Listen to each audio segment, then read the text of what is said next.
In this video, I'm going to show you the first 3 lures you should throw if you're trying to catch largemouth bass.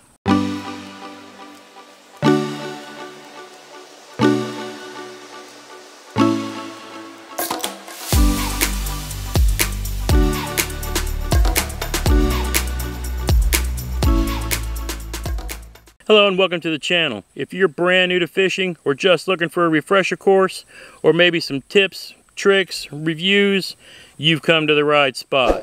Be sure to hit that subscribe button, bang that little bell icon so you get notified whenever I upload a new video. In this video, we're going to talk about 3 very easy to use lures to help you try to catch your very first largemouth bass. Now, first off, if you're brand new to fishing, I highly recommend that you go back and watch this video where I cover the basics of fishing poles, rods, reels, line, and some of the terminal tackle. We also discuss some of the fishing knots that we use, and it will give you a good understanding of some of the things that we're going to talk about. Again, if you're brand new, watch this video about spinning rods so you get the basic understanding of how to set them up. Because we're going to start by moving up to the next bigger size of spinning rod to deal with the next bigger size fish. In my previous video, we were using a smaller spinning rod because we were going after smaller fish. You can find combos like these at your local retail stores, sporting goods stores, anywhere between $30 and $60. You don't need anything super fancy. You're just looking for a little bit bigger rod and a little bit bigger reel than the panfish. The baits that we're going to cover today are all cast and reel baits. What I mean by that is we're going to throw it out and reel it back in. Repeat over and over until we get a fish to bite. There are hundreds and hundreds, if not thousands of lures people use to catch largemouth bass. A lot of those baits are meant to catch fishermen and not fish necessarily. Pretty much anything you throw, given the right place, the right time, could catch a bass. But we're trying to keep it simple. We're not going to worry about brand names, who on YouTube throws this and that. These baits, for the most part, are all the same. So let's start with bait number 1. You'll find these in any of your local retailers. This is just a swim bait. This one happens to be made by Storm. This is a little, probably 2-inch bait. They make them 3, 4, 5 inches. It's just a simple swim bait that's got a hook baked into it. You tie the fishing line on, you cast it out, and you reel it in. Again, this is one of those, you throw it out and you vary your speeds, try to find what the fish like. So let's see what it looks like under the water.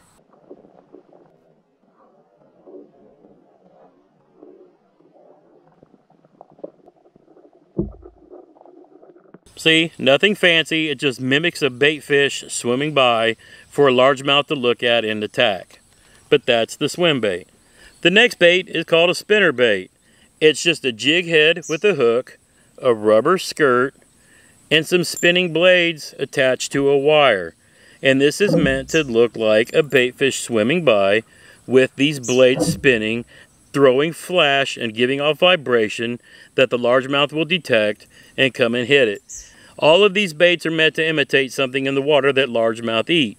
You're either trying to catch them while they're feeding or get a reaction strike. The cool thing about this is you can reel it in for a little bit and then stop and let it flutter down and then start reeling it again real fast. This makes it look like a bait fish that's dying and spiraling down might draw a reaction strike. If not, you speed it back up and the bass thinks it's a bait fish trying to get away and might hit it out of instinct. But in the water, this skirt puffs and looks like a swimming fish, and these spinning blades look like other fish swimming with it. Gives it a nice big profile. Now, we'll get into the science of bass later on down the road. This video, we're just trying to keep it simple. 3 baits to catch your first bass. But this bait throws off a vibration and flash, and that vibration, oh, that's something that draws a largemouth bass. But this is a spinnerbait. Let's see what this looks like in the water. Again, cast it out, reel it in.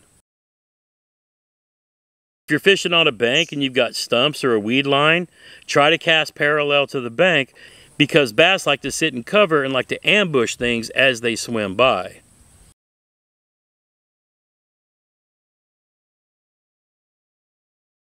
Alright, third bait. This is one that's taken the bass fishing world by storm the last several years, and it's called a chatterbait.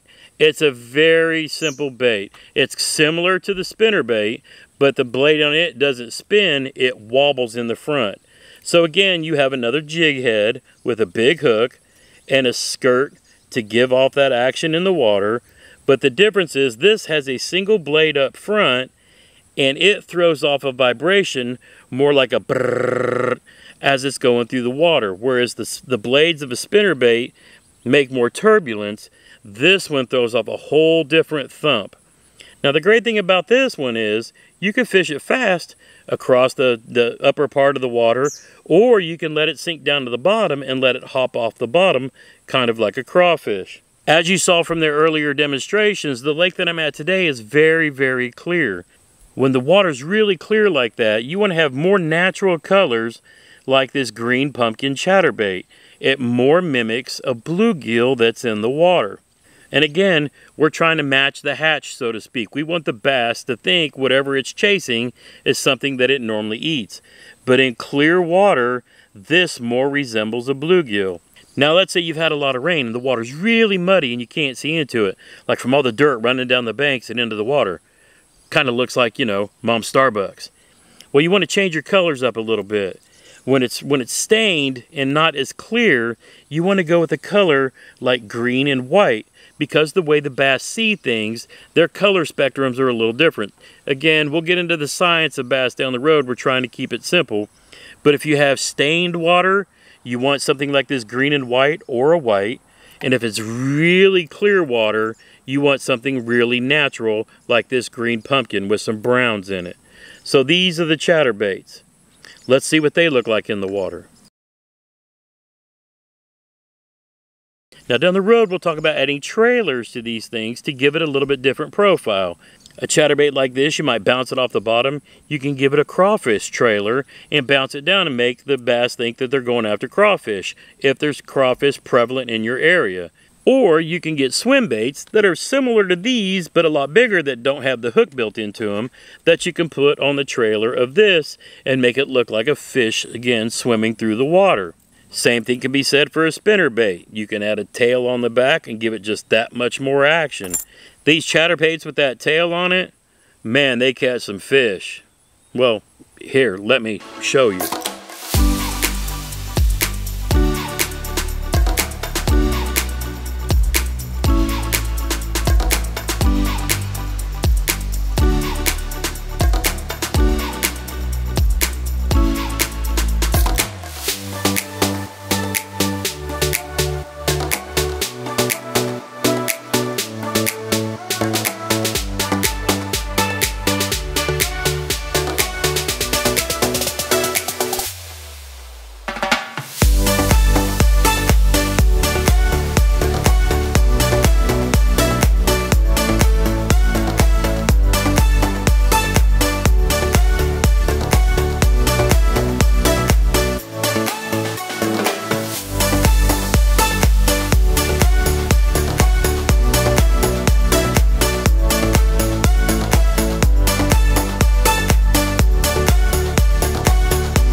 There we go.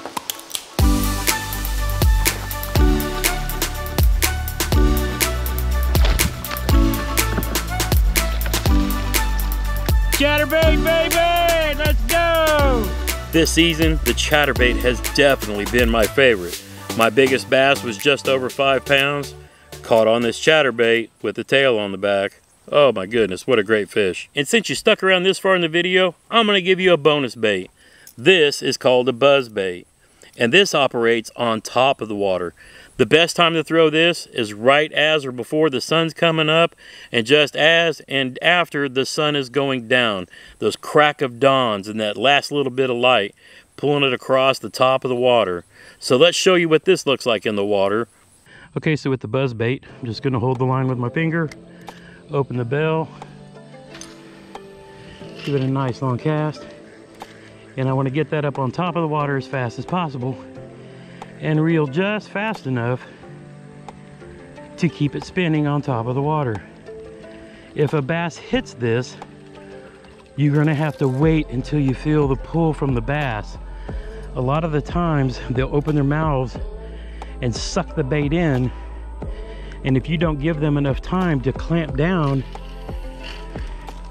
and get that bait in their mouth, you'll pull it away from them. So the key to catching these fish on a buzzbait is not to react on the strike, but wait until you feel the tug on the line. And I will tell you what, if the first bass you ever catch is in a topwater bait like this, you are going to be hooked for life. There is nothing more exciting than catching a bass on a topwater bait. And like I said before, there are tons and tons of other baits that we'll get into down the road. But for your first attempt at catching a largemouth bass, buzzbait, chatterbait, the spinnerbait, and these little swim baits. And you don't have to get all of them. If you just get one or two of each, that's fine. I literally used to throw nothing but spinnerbaits when I was a kid, and I caught hundreds of fish. I literally carried two colors, one white, one green and white, and I had nothing but a blast catching fish.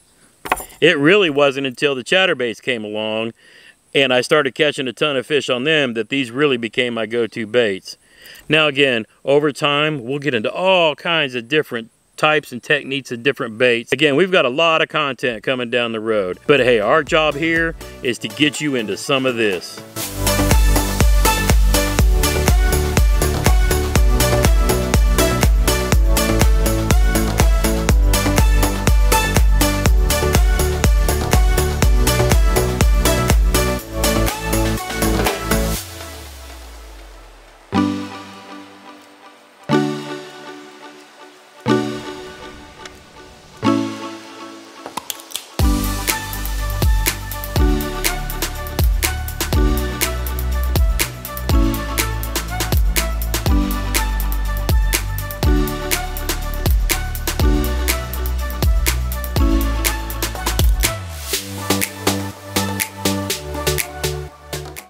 If you have any questions, drop them down in the comment section.